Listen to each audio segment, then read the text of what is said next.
Alright, so this next reaction is why you feel so stuck in life by better life. Better life. Better ideas, my bad. uh yeah, I feel stuck as well because I've been stuck at home for like quite some time and I ain't get the chance to go outside more often because I just don't want to feel like I didn't want to feel stuck anymore. And even though I always feel lonely and stuff, that's how it is, man. But let's check it out in five, four, three, two. So, the past year and a half, I've really been made aware of the intimate relationship between our psychology and our physiology.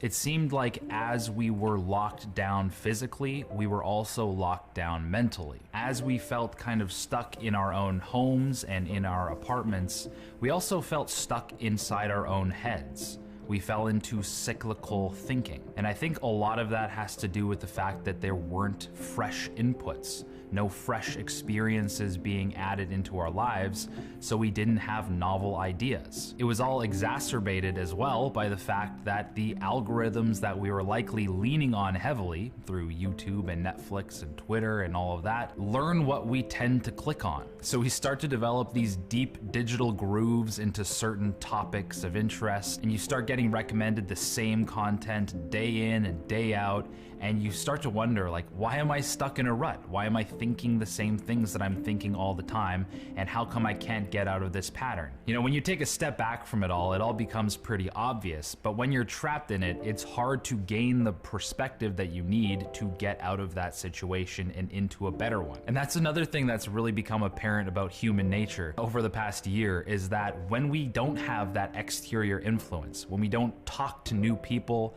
when we don't have a sort of an outside network, and we're just trapped inside our own heads, it's almost always a really bad thing over a long period of time. This isolation almost always breeds a pessimism, negative thought patterns. While it might be good to be alone sometimes and learn to be alone with yourself, too much of that, too much isolation almost always corrupts us. You know, it seems like human beings operate optimally when we're working together, when we're giving each other new ideas, when we're helping each other out, when we're carrying a load and accepting responsibility to help the group. And it's this putting yourself out there, this voluntary acceptance of responsibility that kind of gives life its meaning. The existential dread of existence can be kept at bay when it feels like you're contributing to something. As we play a role in these sub-communities, in these sports teams, in these book clubs, in these volunteer opportunities, our life seems bigger and more optimistic, full of more opportunity. We're not so trapped inside our own pessimistic way of thinking. I feel like this is all because there's an intimate link between our psychology and the physical space that we take up. You know, the places we go and the people we interact with are extensions of our consciousness. And through these external influences, we gain access to new ideas, new ways of thinking, and we unlock parts of the brain that we would not have access to in solitude. There's a reason why so many self-improvement junkies or gurus or psychologists, Navy SEALs, will tell you to make your bed, clean your room, organize the physical space around you. You know, Jocko Willink, Jordan Peterson, you name it. These people are all saying that the physical environment in which you are a part of is an extension of yourself. And following the same train of thought, I would also say the physical size, the literal square footage of your physical surroundings is sort of the square footage of your mental surroundings, of your existential surroundings. And that feels weird to say, but I feel like people kind of know this instinctually. If you never ever leave your house and you're just trapped living the same day over and over and over again, then your existence really starts to feel small. The literal amount of things that you influence on a day-to-day basis is quite small. Your life can start to feel very insignificant. You don't actually make a difference in the world as much as you would if you were out there interacting with more things. And it's the same reason why people who travel a lot, they get back from a year of traveling, They have so many new ideas and perspectives, and they're so inspired and full of life. And that's because by physically traveling to new places, they mentally travel to new places as well. Their existence seems larger. And if you don't have the luxury to travel around everywhere at your whims, and I know a lot of people absolutely don't, this still applies to whatever town or city you live in. It applies to the activities that you say yes or no to. By actually saying yes to that salsa dancing class, or that Brazilian jiu-jitsu class, or saying yes to playing volleyball on the beach with your brother and his wife. You know, these things matter. New experiences open your world up and make your life feel more significant. This was all just basically a long-winded way of saying, get outside. You know, obviously not in a way that will hurt or endanger anybody, but you guys are smart. By injecting yourself into the world around you, instead of hiding away in a tower like Rapunzel, you'll actually start to feel like you have some autonomy over your own life. So, good luck, and get off YouTube. But if you're still here, I would love to take the opportunity to thank a very unique sponsor of today's video, and that is Cuts. Now, Cuts is a clothing company that I've been wearing for months and months and months.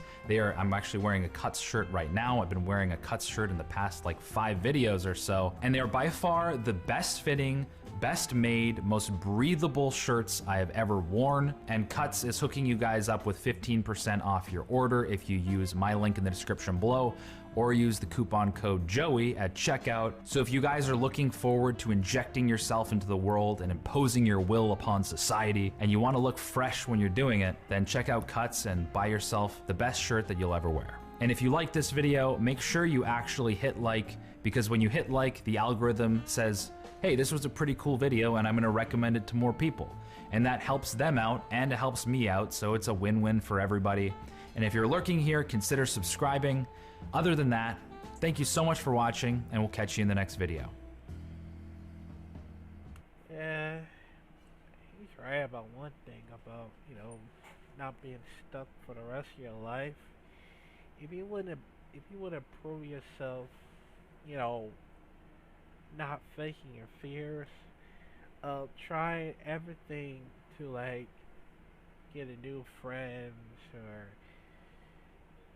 get a new relationship and your job and anything like that. But I know a lot of people are gonna say no because it's the fear, it's the fear that what's gone through your head and what's been going on in the world, and feel stuck inside during like the whole pandemic things.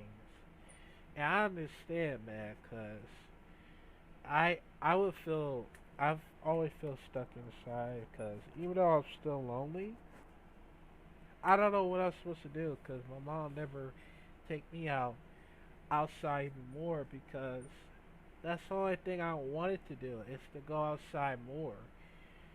But my mom will let me, and even though that if I would have done this on my own, I would have like just just faced my fear without my parents, without my family, because all I ever want to do is go out in the real world and just try my best to, not get killed out there,